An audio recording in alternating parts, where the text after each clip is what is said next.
Hi, everyone. Thanks for attending. I see a lot of familiar faces and names. Hi, Ed. Thanks for coming in. Hi, Harsha. Good to see you. All the various Matthews and Matts. Good to see you all. Let's go ahead and can we go to the next slide? So today we'll be talking about how to win at B2B software SEO. I'm Matt Gratt here from TrustRadius. If you're not familiar with TrustRadius, TrustRadius is an enterprise software review website. You should really go check it out. It has really wonderful content. We'll talk a little bit more about it throughout the webinar. So, and I'm very pleased to introduce our panelists today, who you may know, you might not know them personally, but they're probably ranking above you for a bunch of things, and certainly was my introduction to Mark, who's our first panelist today. Mark's our director of SEO, or senior director of SEO and PR at TrustRadius. He's done an awesome job here. He's more than quadrupled our traffic in the past year or so. Runs that team, and previously he headed up SEO at a firm called Ziff Davis that owns companies like Offers.com and PC Mag. And when all those people outrank you for things, you could blame Mark. I certainly saw them outrank me and for me for things over the years, and it was frustrating. And our fun question for the day, Mark, what was the first website you ever SEO'd and you ever got to rank for something? GeoCities, RIP, back in the late 90s, believe it or not. Nice, and we'll pour one out for GeoCities as we remember those days. The blink tag, anyone old enough to remember the blink tag? Some good times. All right, and then our guest panelist today, who is not employed at TrustRadius, is John Henry Scherck. John Henry, if you see SaaS companies with content that's outranking you that you're probably mad about, it's very likely John Henry had a say in it and is part of it. He runs a very successful consultancy out of Southern California where he works with companies like Heap and Front and a number of others to help them rank better, do combined content, SEO, product marketing, and really do sort of a modern approach to SEO for software companies. And John Henry, your fun question, what was the first website you ever did any SEO on? Oh man, I think my first website ever was dogwalkersusa.com, and it was basically Yelp for dog walkers, where we charged an annual fee. And I think it has been erased from the internet, but that was my training site before I was really allowed to go and mess around with clients in my first SEO job. But yeah, we actually got pretty successful with it, but pretty niche, not really what I'm focused on these days, but it was a lot of fun. Cool. Well, that's fantastic. It sounds like you invented Wag and Rover before Wag and Rover became a thing. And yeah, I'll introduce myself briefly. I'm Matt Gratt. I head up growth marketing and vendor marketing at TrustRadius. I've been here about a quarter. Previously built growth machines for people in the coupon space as well as the insurance space, and then did a ton of work in SaaS SEO for companies like WP Engine and BigCommerce, Anaconda, places like that. BuzzStream, some of you might know BuzzStream. And the first site I ever worked on was the first website of my first startup was a company called App Central that was sold to Good Technology. I was a totally unsuccessful BDR in the fall of 2008. And then I read the HubSpot inbound marketing book, built a website. The first day, 3 good leads came in and my boss looked at me and said, "You will do this now." And that is how I fell into this particular industry. I'm going to begin with a little bit of our TrustRadius research on how people buy software and how they search for things. Then we'll kick it over to John Henry. We'll talk about content strategy for SEO on your site. And then we'll kick it over to Mark, who will talk about content strategy for SEO on other people's websites. So we do a ton of work at TrustRadius understanding how people shop for software. It's sort of our business. And this is from a report we produce every year called the B2B Disconnect, where we look at how people want to buy software, how vendors sell software, and where things don't quite line up. And we all start with, how do people start their journey when they buy things? Do they click on ads? Do they, go to a trade show? Do they do it themselves? And what we found is that the vast majority of people identify a problem internally. That's generally how these searches start. Sometimes they upgrade something, but the vast majority are identifying a problem. And you can probably think about this in your own internal usage of how you go shop for things. While you might respond to an ad occasionally, the vast majority of the time you're trying to do something and go out and look to figure out how to do it. So once you've identified a problem, what happens next? Next slide, please. Well, where people choose they go out and look for solutions, and they typically come from 3 different buckets. One is, and the top 3 are, they've used the product before. It's pretty normal. They go get a recommendation from their network, or they go search for it. And from the marketer perspective, it's pretty hard to do anything about what people have used before. It's pretty hard to influence networks, but search is absolutely something you can influence and is one of those top sources that both buyers and vendors actually really like. And let's go to the next slide, Adele. The other thing we found that's interesting is millennials and younger buyers actually depend on search a lot more than older buyers, because they have less experience and because they kind of came up in an era where you Google things. So depending on who exactly you're selling to, if you're, thinking about hip, 30-year-old DevOps people in San Francisco that wear hoodies, search is absolutely something you want to be investing in. So let's talk about how you can actually win those. And from here, I will hand it over to John Henry, and he'll talk about your on-site search strategy. And please put questions in the chat. We'll do questions live through both presentations, as well as we'll go ahead and do them at the end. John Henry, take it away. Awesome. Thanks for having me, Matt. Really excited to be presenting here. So before we dive in on sort of like B2B content strategy for SEO, I just wanted to set the table and really talk about product-led SEO versus content-led SEO, because the two are pretty different. So product-led SEO is literally a function of the product. And this is where like technical SEO can provide some pretty big wins, and it's scalable in nature, and typically involves like larger sites with a high volume of pages. And the way that product-led SEO typically works is your product or your users create content for you. And some examples of that is, or I should say, the way that it functions is like, as you get more inventory on your site, or as you get more reviews, your website is architected in a way to take that content and add it to pages that are designed to rank for non-branded search terms like job listings in Chicago, or Salesforce reviews, or office space in New York. So this is typically when you hear of like big SEO teams and growth teams that are doing tons of technical SEO in-house. Typically it's product-led SEO with businesses like Indeed or TrustRadius here, or SlideShare or Liquid Space. And then there's content-led SEO. And this is really SEO that's a function of content marketing and product marketing as well.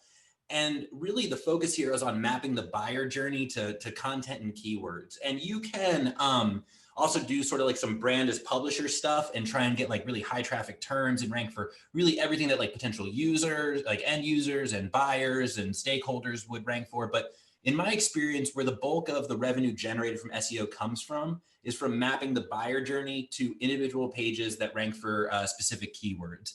And you use those pages as a platform for thought leadership and product marketing and demand gen. Whereas product-led SEO, the website really does the work for you. And in content-led SEO, once you get the visit there, the content actually has to convince and convert the user.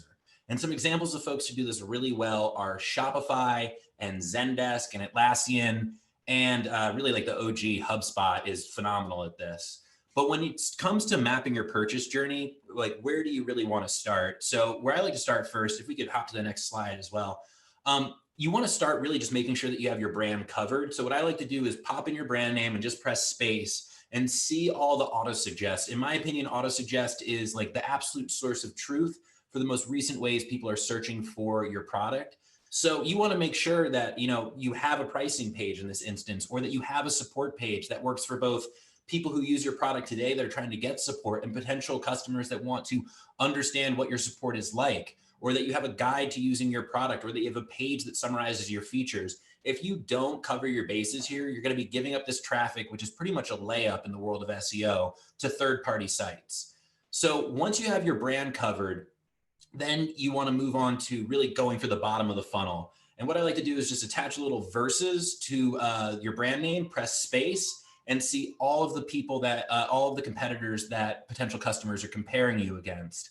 So this is actually who the market is comparing you against. You may not want to consider all these people your competitors, but they absolutely are your competitors. They're who people are trying to get one-to-one comparisons against. So you don't just want to go off and create pages right here. What you want to do is write down all these competitors, store them somewhere. And then your next step is to actually do some competitive analysis. So if we could hop to the next slide. So with your competitive analysis, you're really going to want to grab all of those people from AutoSuggest, and then any other brands that you like aspire to compete against, maybe brands that sales is starting to see in deals, or that you're aware of on the horizon. And you're going to want to do competitive analysis against those folks and really dig into the weeds. So look at their features and their benefits. Look at integrations that you have that they don't. Check out their pricing model. And what I really like to do is actually look and see what their customers are saying on review sites. Oftentimes you can filter by negative reviews and see where customers are getting frustrated, what they don't like about the product, issues that they're experiencing. And the thing that's really important about this is you don't want to run this competitive analysis and then have like ServiceNow or Salesforce, unless you are those companies, come out as being the absolute victor. You want to evaluate the market through the lens of your own product and how you see the category. So the way that I like to phrase it is to be biased but honest. You're not trying to mislead anybody here, but you're trying to show potential customers the category as you see it. So once you've done this competitive analysis, the first stage is really to create these versus pages. Because your brand name is in here, you're going to have a much better chance to rank. And this is as bottom of the funnel as it can get. People have already made up their consideration set. They've narrowed it down and they're looking at a one-to-one product comparison. And I think something that's really important to remember here is you actually want to compare the products. There's a difference between versus and alternative pages, and we'll get into that in a second. And in some cases, you can kind of combine the two if you're very enterprise. But when people are saying, in this case, Heap versus Google Analytics, they're not just looking to learn about Heap. They want to understand how those two products compare. So really like dive into features and benefits for end users, but also make some information accessible for folks that aren't going to be end users, that are really just signing off and need a big summary and that's easy to understand of how these two products are different. And I think like these are folks that are pretty close to converting. So using strong demo CTAs or sign up CTAs, or leading them to demand gen that is essentially creates like sales ready conversations. That's what you're going to want to do on these pages. And I think it's also really important to remember to be biased, but also honest on these pages. People that are coming here, they could have experience with both products. I think most digital marketers have experience with Google Analytics. We don't want to mislead anybody here. We want to give them a complete picture of how these two products compare and help them find the right solution for them, not just say Heap's great, because Heap isn't going to be a fit for everybody. So we want them to understand if they aren't a good user for Heap, maybe sticking with Google Analytics is the right move for them. And then when working with enterprise brands, sometimes some senior marketing folks can have some pushback. They're like, versus pages, that's for underdogs that are punching up. And I personally think that's the wrong move. If your buyers are searching for this, if they're trying to get an understanding, you should be taking part in the conversation. And it's not about trashing a competitor or punching down. It's about helping people make the right purchase for their business. So two different examples here, Oracle with the HCM versus Workday page. On their page, they go long form and they build a business case for Oracle HCM compared to Workday. Personally, I prefer the Jira Service Desk page compared to ServiceNow. I love that they do pricing where it shows it's 1/5 the price, and that on average, it takes 4.5 months to get live with ServiceNow, or it only takes 1.2 months to go live with Jira Service Desk. Like that's information that as a buyer is so helpful to frame your purchase around. And if $100 a month and 4.5 months to go live isn't an issue, and there's some features that ServiceNow really matters for you, like that could be the right solution. But for a lot of folks coming to this page that, where time is of the essence and pricing matters, Jira Service Desk is going to look like the right move. So big fan of building out these pages. And I think the next step up once you build these pages is to go for alternative pages. And there's a lot of confusion here. So I just want to give out my process for how I go about prioritizing these pages. So what you're going to want to do is take all of those competitors that you've done competitive analysis on. And you're going to want to Google competitor alternative, competitor alternatives, and competitor competitors. So in the case of Expensify, Expensify alternative, Expensify alternatives, Expensify competitors. And you're going to want to look at the search results and see what's ranking. So if we could hop to the next slide here. The first 5 results are all long form buyer's guides and comparisons that specifically name competitors. There's one direct response landing page from File HQ for Expensify alternative. Ranking in like the number 6 or number 7 position, you're going to be getting a fraction of the traffic that those folks above us like TrustRadius are getting. So if you're going to want to compete here, clearly the move is creating a long form alternative buyer's guide that's framed through the competitive solution and what's wrong with it. So you don't necessarily have to do that. If we could hop to the next slide. If you're an established company or like you're an enterprise brand, You can try and force a direct response landing page. And they can convert. And if you're strong enough to convert on name alone, it can be a good play. But personally, I think when people are looking for alternatives, they haven't built up their consideration set yet, and they haven't figured out what's the right solution for them. So they're not just looking to convert, they're looking to get an education. So if you're an up and comer, or if your product needs some explanation, building a long form buyer's guide that talks about the products and basically frames your product as the ideal solution while also introducing a myriad of other competitors that they could consider. That's really the move. And that's often what Google wants to rank. They don't typically want to rank your direct response landing page. And if you're ServiceNow, or if you're Zendesk, or if you're Salesforce, you can get away with it. But if you're not one of those brands, going long form is really the move here. If we could hop over to the next slide. So like I said earlier, if you're actually strong enough to convert on name alone, you can do these direct response SEO landing pages. But typically, I think that it's a better fit to create buyer's guides that make the user informed and come to the right decision for them. And if you're relatively new on the scene, like if you're a newer startup and you've raised a couple rounds of funding and you're competing with big incumbents, if you have less links than the competition, or if everyone that's searching for alternative won't actually be a fit for your product, you got to go long form. And a good example of when searching for alternatives won't be a fit for your product. Gorgias is a help desk solution for e-commerce businesses. And if you're searching for Zendesk alternative, I'm sure Gorgias would love to rank for that. But a lot of the people typing that in aren't going to be a fit for Gorgias because they're not working in e-commerce. So if Gorgias was to want to rank for Zendesk alternative, they would want to have a guide that would send different segments of the market to the right solution for them. So like Zendesk alternatives for e-commerce could be a subsection. Zendesk alternatives for small businesses could be a subsection. Zendesk alternatives for the enterprise could be a subsection. And that will help users find the right solution for them. And they can position themselves as the best alternative for Zendesk for e-commerce. But if they just try and throw up the, hey, we're the best alternative for Zendesk, that's not a solution that's going to rank very long because it's not a good fit for a majority of search engine users who are typing in that phrase. So how do you go about creating one of these long form buyer's guides? This is an example of some work we did with our customer Heap. This is really like my playbook for creating these pages. The first stage is to introduce the incumbent, and they got to being typed in as an alternative because they have some market share. They're a product that's probably good to use for several reasons. So you want to pay them the respect that they're due, talk about why they use it, talk about some core features, things that matter to customers. And then you want to move over to calling out their issues and talk about their shortcomings, where people get frustrated with their product, and using sites like TrustRadius to find out where customers are unhappy with a particular product can be a really good use of research for this. And then once you move past the shortcomings of the product, you want to introduce yourself. You want to talk about why you're a solid solution, how you fill the gaps in their product, or how you're a new way of doing things. And feel free to go a little bit further and include maybe like a on-demand webinar or some demand gen content or some strong CTAs to sign up for your product, and then start moving on to other competitors in the market. And maybe you don't want to put folks that you're losing deals against or often going head-to-head in right after you. Maybe they belong at the bottom of your guide where there's some not so strong competitors that come in right after you. That's how I really like to structure these pages. So it almost becomes like an alternative where you're only introducing yourself and you got some second string competitors below you and maybe some real competitors under those. But oftentimes people don't actually get to the end of the page. So they just really learn that in this case, Heap is a great alternative to Google Analytics. Great. So, hey, JH, we have our first question from the audience. That's okay.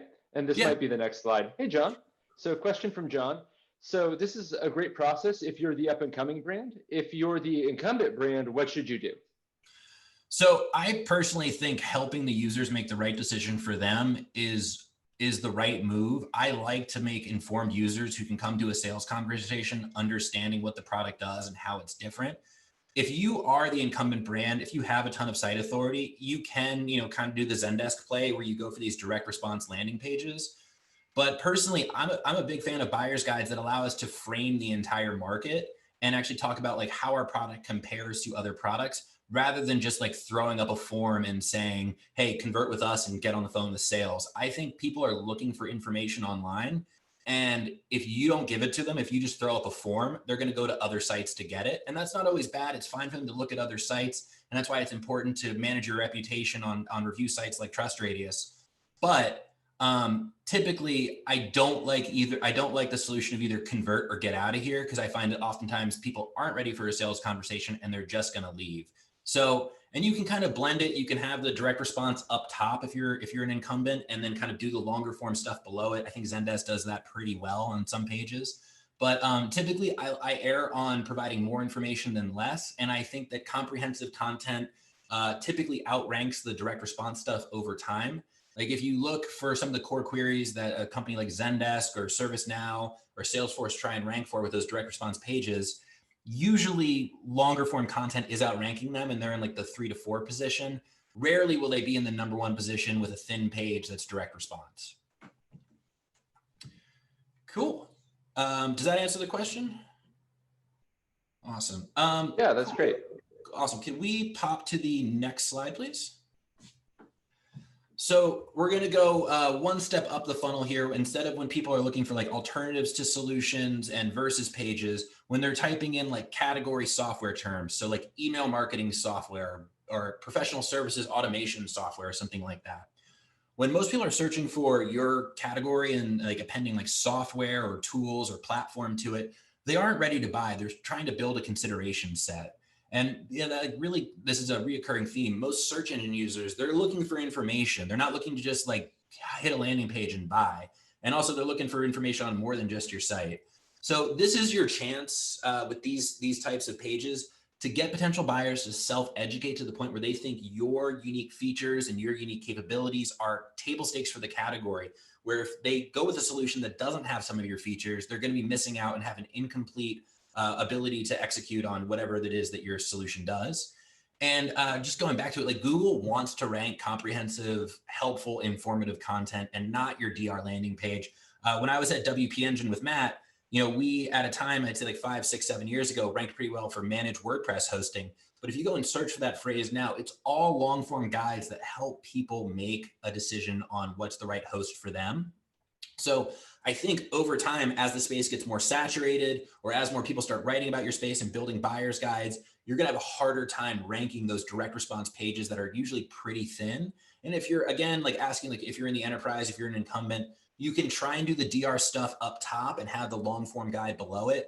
But typically, I'm just going to recommend going for comprehensive content because that's what I see ranking. I think Google, 5, 10 years ago was much more concerned with like, how many links does a page have and are these links trustworthy? And they've moved on with the help of AI and natural language processing to like, is this information honest, helpful, and accurate? And tools like MarketMuse and ClearScope can be really helpful for figuring out, is your content actually comprehensive and high quality? So if you don't want to mention competitors in this buyer's guide, like say for like email marketing software or accounting software, you don't need to specifically call it competitors if you're afraid of giving them airtime. But what you do in that case is give out a long form evaluation framework that they can use to essentially like sum up various solutions in the market and questions to ask vendors. And you can frame that evaluation framework so it makes your brand come out on top. And the goal with these pages is really, you want to take visitors from what does this category of software do and why does that matter for us, to how should I evaluate potential solutions? What features should I be on the lookout for? And then pull them all the way down the funnel to like, how do I get started with your solution, either signing up for the product or getting into a demo.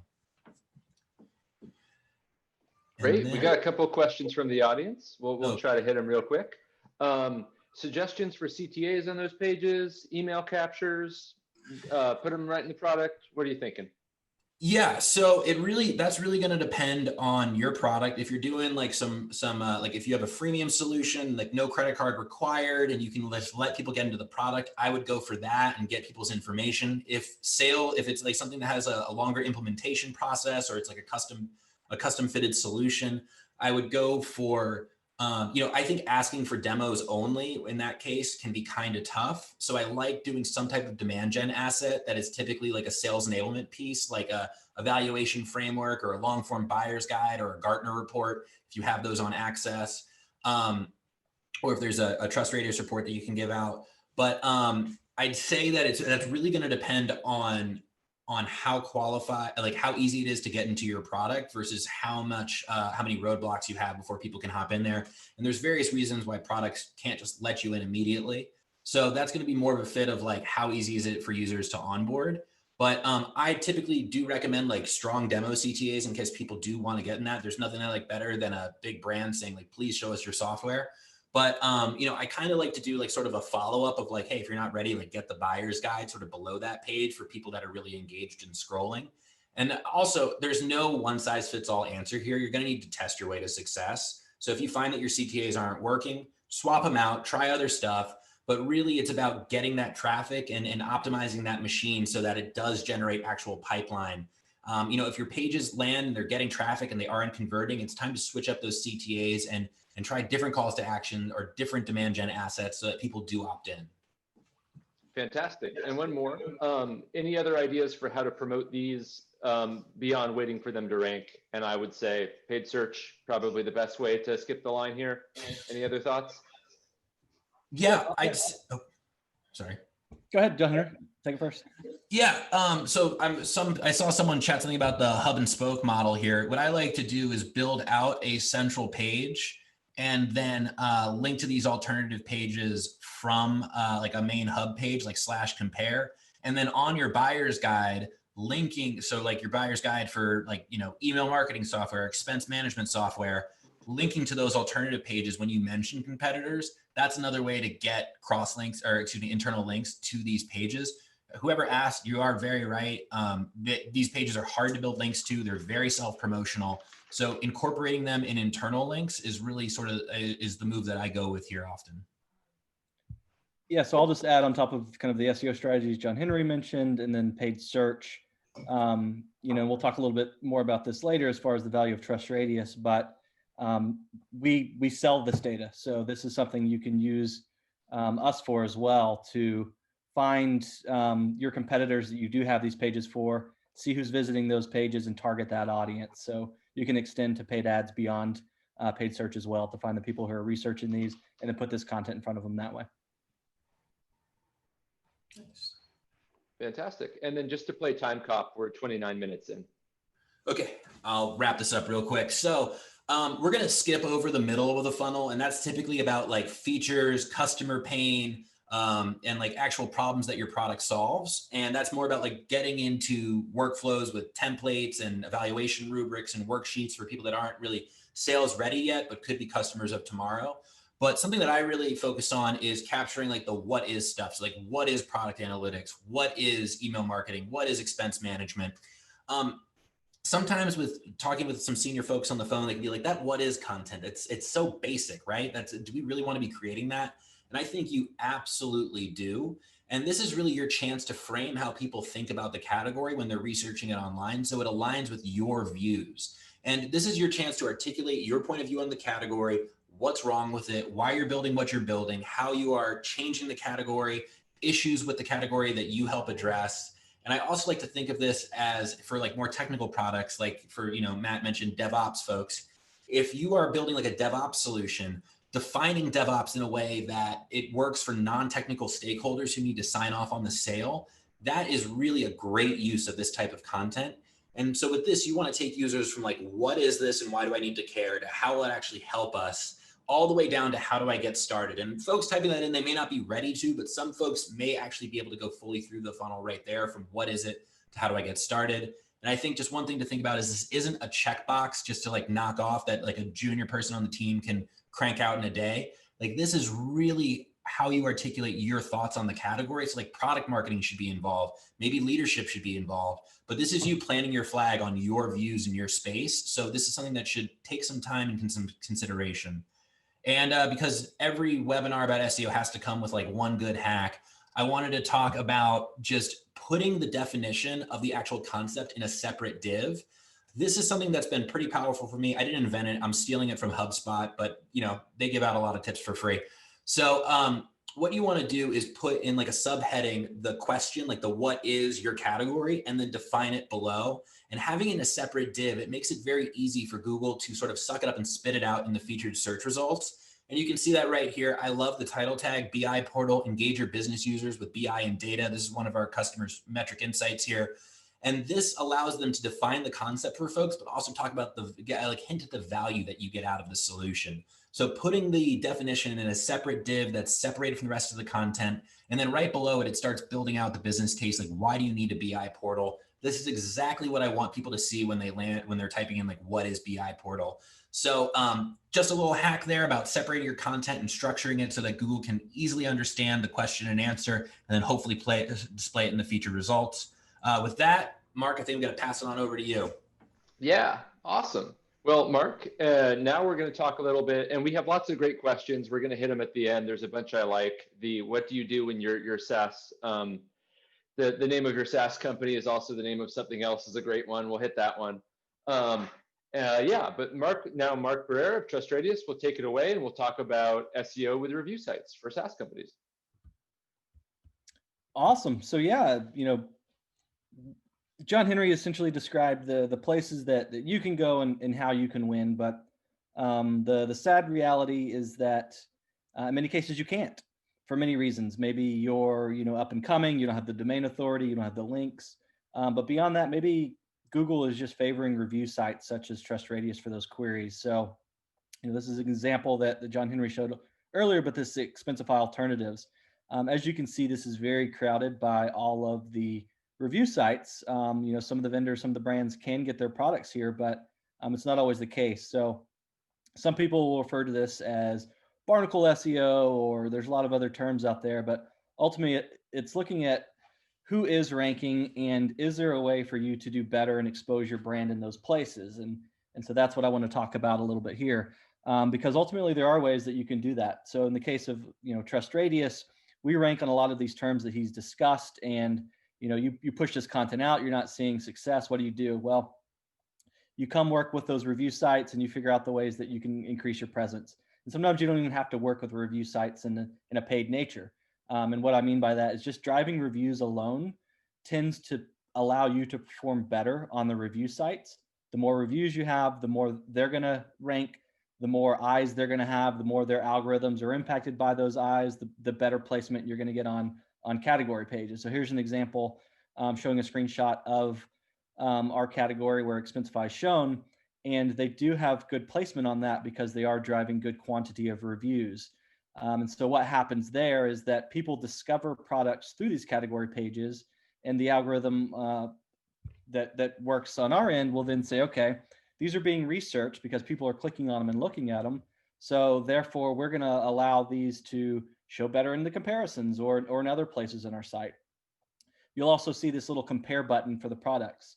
So someone goes and compares your product, that would tell our system that, hey, this is a tool that's being compared commonly to Google Analytics or whatever the places are, and therefore that content is going to do better as well. So imagine it as kind of gamifying the review sites, and the means of doing that is by driving reviews and working to get these awards. You see top rated on here. So, the better you do in those regards is going to elevate you. You can't rank yourself. Don't worry, work with TrustRadius or some of these other sites in order to push those rankings you have on those pages. So don't think that, there's no way you can impact that. There definitely is. So, make sure and focus on that on the review sites and own these, claim your profiles, drive reviews with them, and some of that success will just come automatically. So in doing that analysis of where you're going to drive your content, do be aware of those places where you don't think you're going to see success or you've tried and you failed, and then go and leverage those review sites for the authority that they have, because they're already ranking very well for that. We're driving well over 1 million views sessions per month on this type of content, and that's something that's just not going to be attainable by a lot of the vendors and products out there. So moving on to kind of the value of review sites and what they offer, some other things that can help when working with them is things like structured data. So you see this example to the right. When working with TrustRadius, we're actually able to pass over your TR score into your website so that you can get that structured data, the review markup showing on your site. So in this case, you see IBM is using our widget to drive their rating in the search results. So what does that do? Of course, that will increase CTR, differentiate you. Majority of your competitors are not going to have this. I'm not aware of any of other review sites in our space that provide this natively like we do. So it's just not as common yet. So it's an easy way to differentiate. It's going to drive that CTR and better traffic. So that's one benefit. The other part of it is that review syndication onto your website actually is a mechanism to get free content. And what I mean by that is you write one of these versus pages, you write one of these alternatives, you inject this widget from someone like TrustRadius, and now you've got content flowing in. So as you're driving those reviews, content is being added in real time, essentially, once those reviews are published to those pages, capturing users' keywords that they're putting in there. So it adds, fresh content in a way that you're not going to get in other ways. So again, it's just a great way to grab more keywords, rank higher for current targeted queries just by pulling in that content that's being written about you on these review sites. Additionally, you can work with, go back real fast. And then the other part of it too is that we'll get into this, but ultimately having reviews and that type of content on these landing pages that John Henry was talking about provides an extra layer of trust from your users. And everything we do in SEO, Google says give good content and we'll reward it. Well, that's what we're trying to do here. Provide extra engagement, better conversion, better time on site through the user reviews to send that signal back to Google. So what does this look like in practice? Just showing a customer of ours, SentryOne, who's actually just acquired the other day, I believe, by SolarWinds. But there was a term, SQL deadlock, that they were ranking number 7 prior to kind of engaging with us on working to improve SEO. They put this review content on some of these pages. This was one of those long form, top of funnel type of posts that John Henry was talking about. So we were able to enhance their content with the user review content, get the star ratings, and they had originally moved up to position 3. I actually just checked it before this and didn't update the deck, but they're actually now ranking number 1 for this. So it's the type of thing that can work. Of course, no, TrustRadius can't take all of the credit for it. They did exactly what John Henry was talking about. They worked with us as well to enhance, drive CTR and these other things. So, this is just an example of you can go from 7 to 1 using some of these strategies we're talking about. So I referenced this as well, but again, SEO is really about the users and providing them that right thing, and Google will reward it. So just some quick data here on what we do when you incorporate TrustRadius reviews into your content. This is from Sonia Hansen, who's the director of demand gen at Matillion. Adding the quotes from TrustRadius on their landing pages allowed them to triple the conversion rate on those pages. So again, it allows that user to convert better. They're going to spend time interacting with those, more time on site. There's tons of case studies we have around this. So if nothing else, that one thing alone can lead to better user metrics and send that signal back to Google, because as we know, happy users leads to happy rankings. Well, fantastic. Thanks, Mark. And now, everyone, we're going to hit our Q&A real quick. So go put all your questions into chat. But first, we're going to have our exit through the gift shop moment, where we're going to talk a little bit about everything more you can do with both organizations you've heard of today. Come on, you're marketers, you know how webinars work. So we'll do our sales pitch real quick, but please put your questions in Q&A and we'll hit them next. So John Henry, if people want to do more with you, how can they do it? Hey everybody, if you liked what we talked about today and you wanted to, we just really scratched the surface. So if you want to talk about taking that a level deeper, maybe in Q1 or Q2, please go to growthplays.com. We can talk about how to construct content so we can turn some page views into actual pipeline for your business. And if you don't want to work together, that's totally cool. But I suggest that you follow me on Twitter. I'm at JHT Scherck. I am spending a lot of time on that website these days. So if you like getting some tips on SEO, maybe some pictures of my adorable dog, just follow me there. Love to see you. Fantastic. Thanks. And looking at our next slide, the question of what can I do with TrustRadius to grow my SEO, grow my visibility? Well, there's a few things. If you're just getting started as a company, you're a startup, you're just starting, you can actually claim your TrustRadius profile for free. You can drive reviews for free. You can apply for awards for free. Mark, how do awards at TrustRadius work? Can I win an award? Anyone can win an award. There's no pay to play. There's none of that nonsense. Again, run reviews. We need 10 reviews in a year to kind of deem you award winnable. But once you've gathered 10 reviews in a year, we just look at the scores. So we let the users take it from there. The better they rate you, the better they talk about you, the more likely you are to win those awards. Fantastic. And if I win an award, what do I get? Do I get a badge? Do I get a link? Do I get why is it good? All of the above. You said the magic SEO word. We give out links like candy here at TrustRadius. So come for those. We give badges. We give all that goodness. Yeah. And it's again, just another awesome thing to include on these landing pages, that validation that the users are looking for, that you are providing the great service you claim to have. Fantastic. And then if you're at a larger and more established company, we have a number of really great paid offerings that great enterprise companies like Cisco and Oracle and SAP, as well as some of the new cloud leaders have really taken on. We can help you drive reviews and get visibility. You can get more traffic from TrustRadius.com and get some CTAs there. We can, hook you up with some of the widgets that Mark talked about. We also, for your paid team, can make intent data and retargeting audiences available. And those engagements typically start around 20 grand a year. They're not CPC or CPL priced. My salespeople will yell at me if you all go try to buy leads. But if that sounds like something you'd be interested in, please go over to TrustRadius.com/vendor and get in touch with us, or just click the For Vendors button on TrustRadius.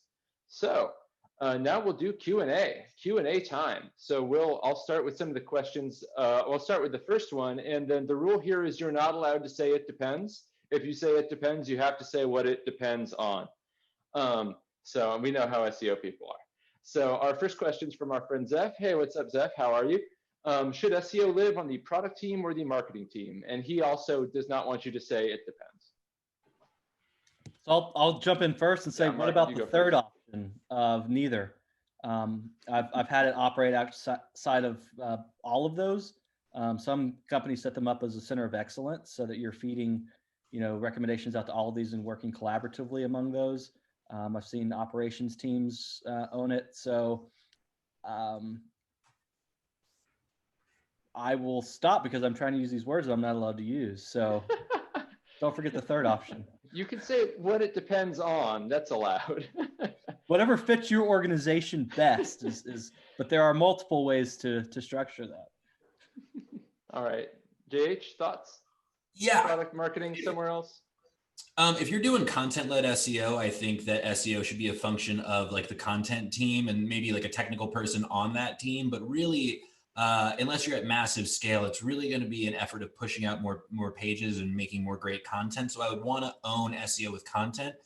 But if you're a business like Indeed or TrustRadius, I'd say it could potentially be owned by the product team. Like as you scale, if how people onboard to the product is like a great example would be like ZocDoc, like the customer flow of bringing a new doctor on board and getting that information in the product then gets translated onto the website. I think that product should definitely have a hand in SEO, but the SEO, you can actually split it too. Like the content-led efforts can be run by the marketing team, and the product-led efforts or the scale efforts can be run by the product team. And I think like really there are no rules here. If you find that SEO in your org is better owned by the marketing team and that the marketing team owns the website entirely, that could be a better fit. But if product owns the website, it may be better to have product owned by SEO. So I did my best to not say it depends there, but you could have popped a few of them in. But yeah, I'd say it really is going to matter about what your organization cares about. And also, if SEO is like a core function of the business, I would want to have that be owned by the most empowered team in the business. Like typically there is sales focused businesses, there's support focused businesses, there's marketing focused businesses, and there's product focused businesses where those departments have the most power. And if SEO is going to be core to your business, I would want it to be owned by the department that has the most power and has the most sway and can get the most changes deployed. Fantastic answer. Thank you, sir. All right. So next question I saw that I wanted to take on was, if your brand name is a common word, like so many, or has another meaning, which I think, John Henry, you have more than a few of these. We certainly have more than a few of these on the website. What should you do? Should you do anything different? I think a good example of this is Front early on used to be called Front App. And as their brand has grown and they are just like well-known in the space and on their way to building $1 billion company, they're just Front now. There is no more Front App. And I think, as you become like a dominant market share and as you start ranking for that term in Google on its own, you can do it. But my customer Gremlin, whenever it's Christmas time, the Gremlins movie seems to be ranking a bit higher in Google search. But nowadays, we see like Gremlin ranks like number 1 or 2 for the word gremlin usually.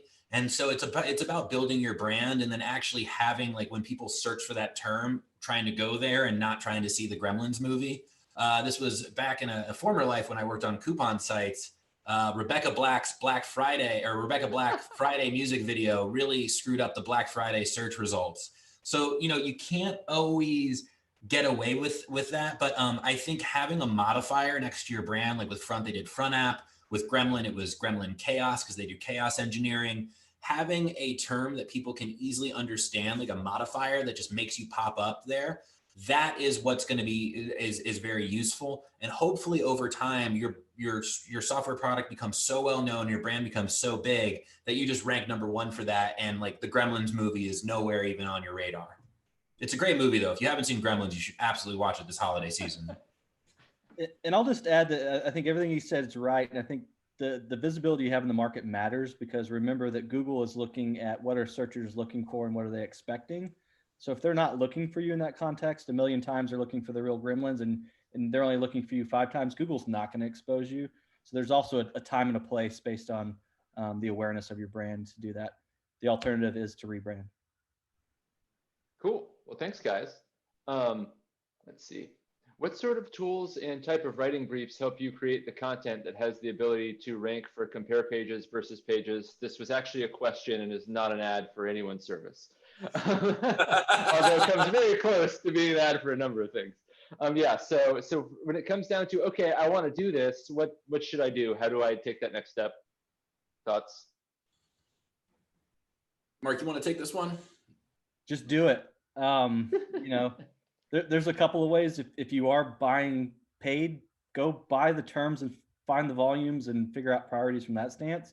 Figure out how they're going to convert. Find the value on that end. If you're not, use the third-party tools. Take some guesses there, but just go do it is my best advice. Don't end up in paralysis analysis. Mm-hmm. When it comes to creating comprehensive content, I'm pretty big on using market news, although I'd say they're not just like a page level solution. They're really about like planning your entire content inventory and managing it. If you're looking for just a page level solution, ClearScope is a pretty good solution for that. And those essentially use some pretty basic natural language processing to figure out like what is comprehensive content and about on average, how long is the content that's ranking? Because as I said earlier in the webinar, Google likes to rank things that are already there. To abstract this from software, like if you're writing the history of Apple computers and you never mention Steve Jobs or the iPhone or Apple E2 or Cupertino, that is a weird article. It probably shouldn't be ranking. It's probably biased. And if it's not biased, it's just leaving out critical information. So tools like Market News and ClearScope, which I'm not a VAR for, I'm not advocating immediately going up and signing for them, although they are quite helpful and we use them at Growth Plays. They can help you sort of divorce yourself from your own branded jargon and talk about the things that the rest of the people in the space are talking about. And I think using those tools, you can get some pushback that like, hey, like these are basic terms, or this is kind of like keyword heavy. It's really about speaking in the language of the customers, covering that topic, and then introducing them to your way of viewing the world. You can't just immediately go for like, hey, this is how you should think about it. It's not about X, it's about how we do things. And we're going to talk about our own terms. I remember, when I was at WP Engine, we switched from being a managed WordPress host to a digital experience platform. And that's not really how people were searching for it in this space. So really it's about like, in that case, ranking for the term managed WordPress hosting, but then making it clear to the potential buyer that just having managed hosting isn't enough. You need a digital experience platform, and here's the difference, and getting them to understand the world through as you see it. So, but you can't just lead off with jargon. So being comprehensive and using tools that essentially sum up what the search results have in it today and grade the quality of your content are pretty effective. And we've seen a lot of success with them here. And I'll throw out Phrase.io as another one, but I totally Very agree. good. There's a lot of great tools that can cost you less than $100 a month to do this. Fantastic. All right, next question comes from Matthew Henderson. What's the best way to integrate SEO with paid search and paid marketing?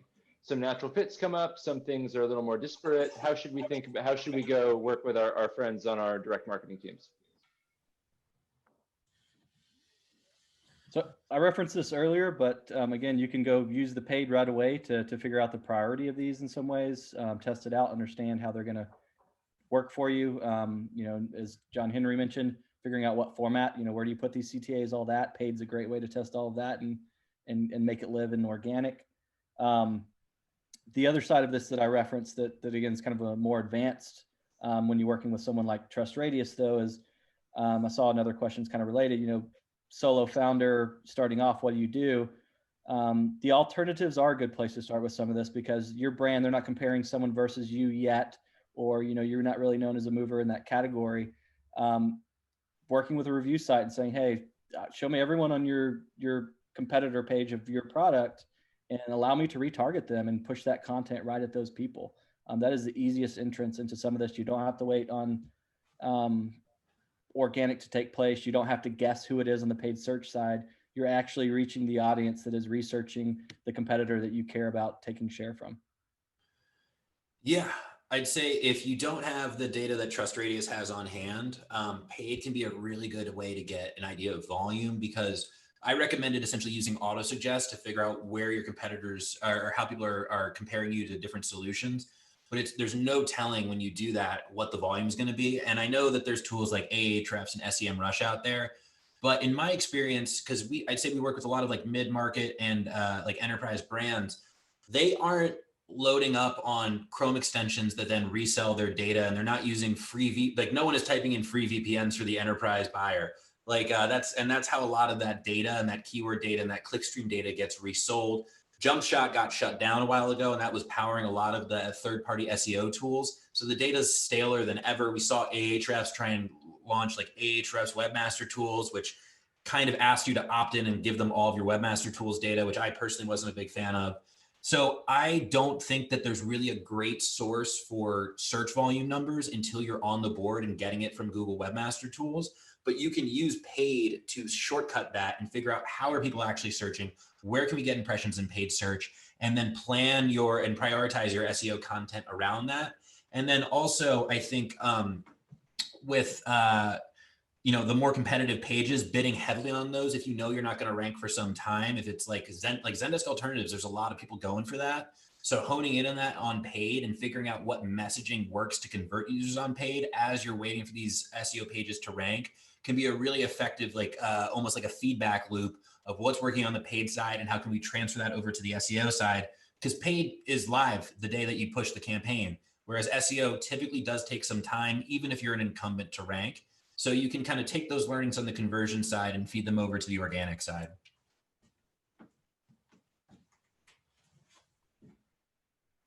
Okay, off mute. Yeah, as a big paid media guy myself, I think search is wonderful for intent and building up audiences for free, and paid media can be really precise. Something that you might think about if you have some great search terms where maybe not all of it is in, if you want only sell to companies that are enterprise or something like that, using something like LinkedIn ads and that LinkedIn Insights pixel to kind of overlay that and get some sense of the demographics can be really valuable. And then, yeah, the impression report, especially if you can discover new terms out of something like broad match campaigns or modified broad match campaigns, that can be super helpful. So cool. Do you have any tips on building effective drip campaigns? I'm not sure if this is done in the link building context or in the email marketing context. Do you guys want me to take it? Do you have strong email marketing opinions? Go for it. Okay, I'll talk about email marketing. I know about that.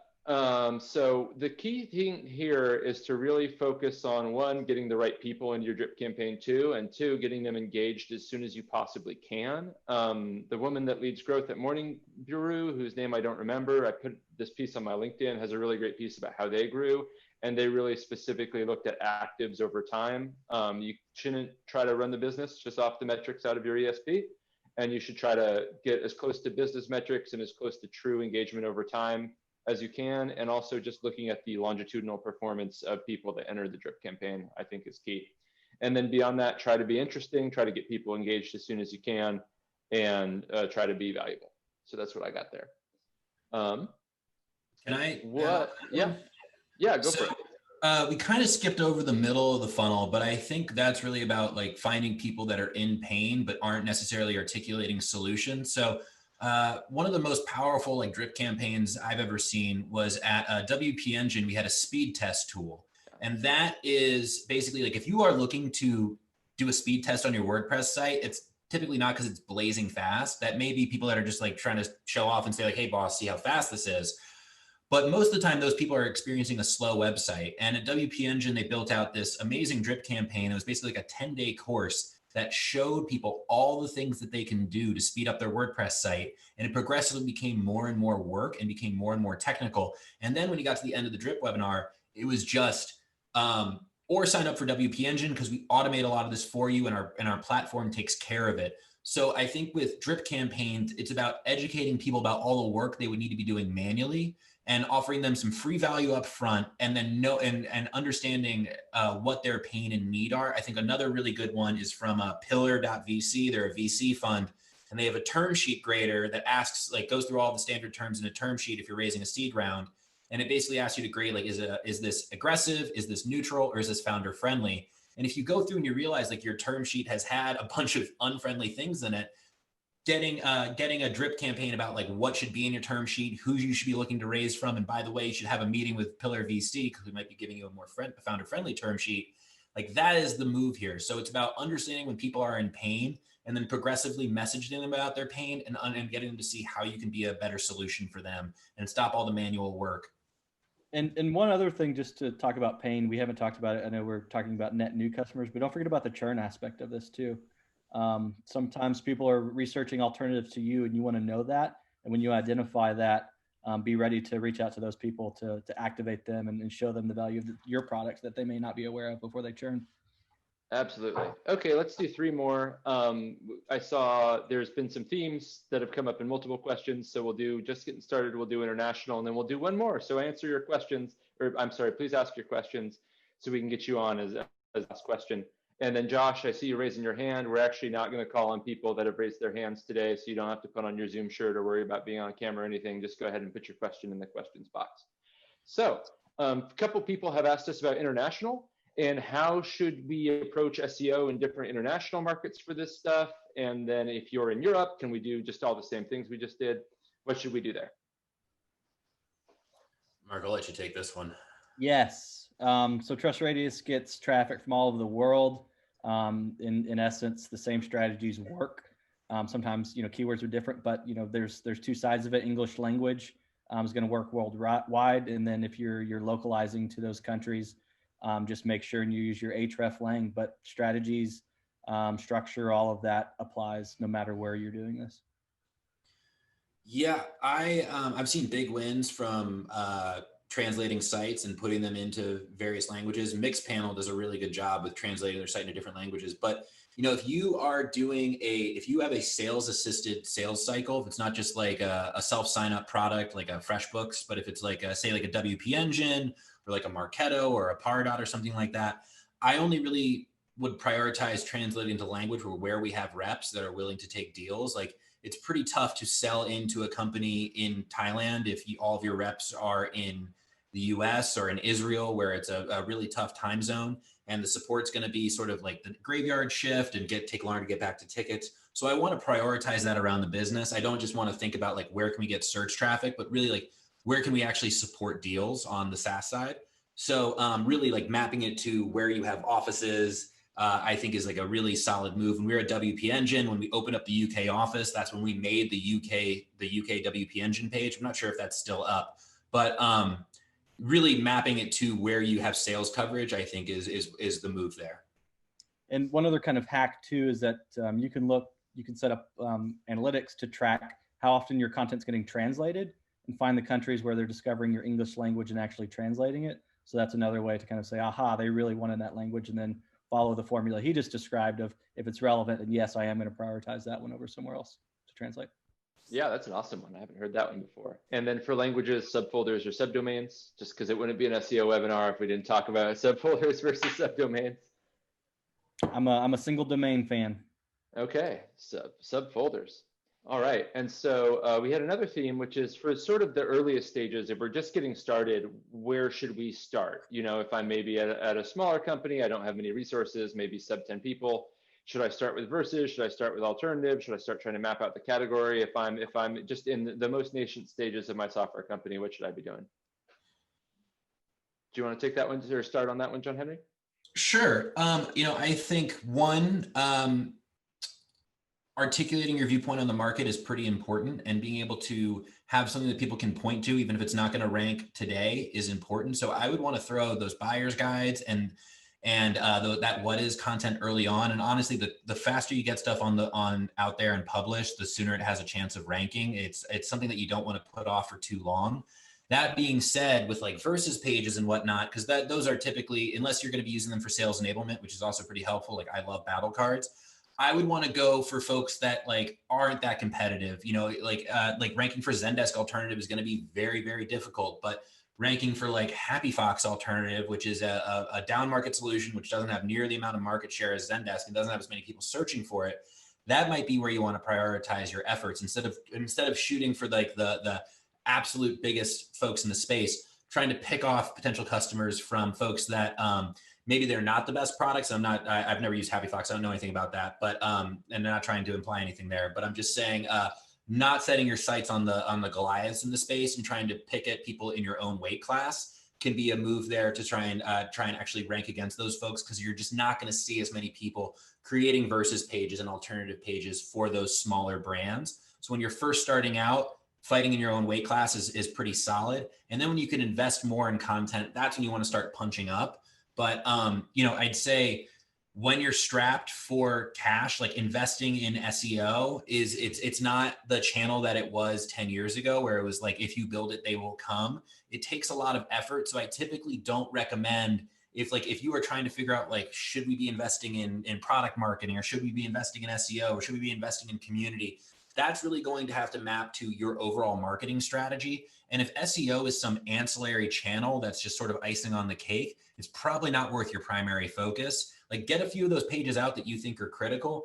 But in my opinion, SEO is no longer like a growth hack. It's more of like an operational discipline. You can't just kind of test the waters. You need to commit. So if you're thinking like, hey, let's get out 2-3 pieces and see how we do, you're not going to have a lot of success. So I'd say it's honestly better to hold off until you're ready to really commit to the channel than to try and like sort of just test the waters and dip your toe in. Yep, absolutely. It's far easier to be the 2000th most successful Facebook advertiser than the 2000th most successful SEO company in your category. You probably won't even be on the board at that point. Mark, thoughts?